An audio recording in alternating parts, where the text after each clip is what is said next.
그런데 보니까 지금 우리가 한미 정상회담을 앞두고 있는 그런 네. 상황이고요. 미국은 우리가 좀 우크라이나에 적극적으로 좀 지원해줬으면 바라고 있지 않습니까? 네. 그리고 그 인터뷰에 대해서 또 미국은 환영 입장을 내고 있는 것 같고요. 네. 근데 지금 보니까 우크라이나에 무기를 지원하는 나라 수가 28개 나라라고 하더라고요. 네. 예, 중립국인 스웨덴까지 포함하면.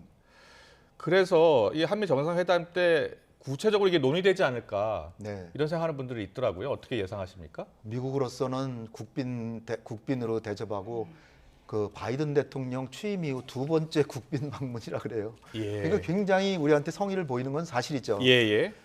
그리고 국회 상하원 합동 연설도 있고, 그러니까 이게 의미가 깊고 금년이 또 한미 동맹 70주년이잖아요. 네. 그러니까 우리한테도 굉장히 중요한 정상회담이고, 네. 우리는 반도체 걸려 있죠, 전기차, 배터리, 또 뭐 그다음에 그 북한의 핵위협에 대한 확장 억지, 뭐 이런 많은 것들이 걸려 있어서 네. 우리로서는 굉장히 중요한 정상회담이고, 미국한테도 지금 이제 중국과 러시아, 북한을 겨냥해서 자유진영이 똘똘 뭉치자 하는데 한국의 입장이 굉장히 중요하잖아요. 예. 근데 이제 그 이런 환대와 화려한 의전 이런 거보다도 어떻게 보면 지금 우리가 꼭 챙겨야 될 중요한 의제들이 많기 때문에 예. 굉장히 대접도 잘 받고 백악관 만찬도 하고 뭐 그런 거는 상당히 고맙지만 네. 거기에 만족할 것이 아니라 우리가 반드시 챙겨와야 될 거는 꼭 챙기고, 그리고 절대로 줘서는 안 될 거는 상당히 자제를 하시는 게 좋을 거라고는 생각해서 네. 이렇게 국빈 방문이라고 하는 게 반드시 고무적인 것만은 아니다. 네. 물론 뭐 좋긴 좋지만 예. 자칫하면 의전에 빠져서 실익을 못 챙기면은 이번에는 워낙 중요한 것들이 많이 걸려 있다. 예. 생각이 지금 뭐 우리 정부가 의전에 빠져서 예. 그 실익 문제에서 중요한 포인트를 놓쳐서는 안 되겠죠. 그렇죠. 예. 뭐 그러지 않을 것으로 믿고. 그런데 중요한 포인트가요. 우리가 지금 북핵 위기가 계속 고조되고 있기 때문에 네. 우리가 북핵 위기를 막기 위해서 한미 동맹을 더 강화할 필요도 있잖아요. 예. 당연하죠. 예. 무엇보다도 북한이 작년 4월부터 핵으로 우리를 직접 위협하고 있고, 예.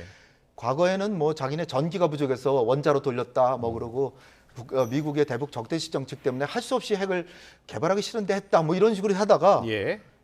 이제는 대북 적대시 정책 때문에 안 할 수가 없다. 네. 거기서 넘어서서 전쟁이 나면 북한의 군사력이 너무 피해를 많이 보기 때문에 그 군사력을 지키기 위해서 초전에 핵을 사용하겠다. 네.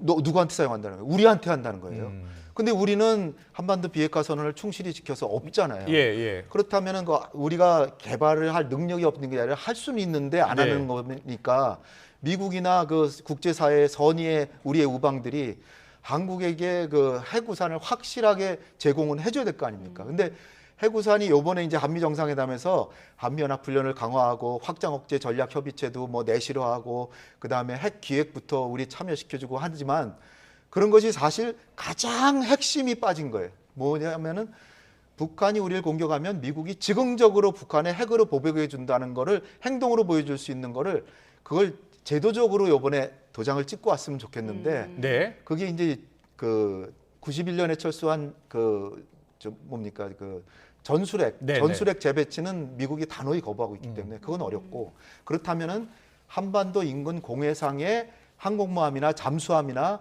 하여튼 뭐 전략폭격기나 이런 게 왔다 갔다 하면서 사실상 상시적으로 한반도에 핵을 배치한 거와 다름없는 그런 조치를 이번에 받아오신다면 아주 전 따뜻한 박수를 네. 보내겠습니다. 북핵 알겠습니다. 대응에 대한 확실한 약속을 일단 좀 받아오면 좋겠다는 말씀을 네. 주셨고, 이거 말고도 의제들이 굉장히 많잖아요. 네. 거기서 어떤 손익계산서를 갖고 와야 우리가 네. 좀 그래도 실익을 챙겼다라는 평가 받을 수 있을까요? 가장 중요한 게 반도체입니다. 전기차는 약간은 해소가 됐는데 엊그저께도 뭐 그 현대차, 기아차는 보조금 거기서 제외했지만 사실은 다른 나라 기업들도 많이 빠졌어요. 미국 기업들만 뭐 16개인가 선정했는데 그나마 최악은 아니고 배터리 네. 같은 경우에.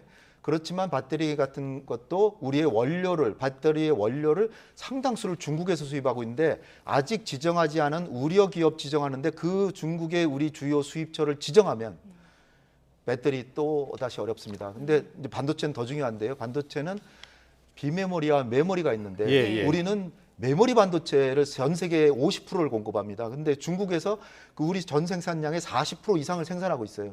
근데 메모리 반도체는 전자산업계의 볼트와 너트 같은 상용품이에요. 소모품이란 말이죠. 볼트너트 같은 거. 그러니까 첨단 물질이 아니거든요. 그러니까 비메모리는 전략 물자니까 비메모리만 제재하면 되는데 무기에 메모리까지. 쓴다는 거죠. 그러니까 메모리는 좀 풀어달라. 예. 그런 거를 그리고 이제 중국에 있는 공장에 장비를 보급해야 되는데 장비를 금년 10월부터는 보급을 못합니다.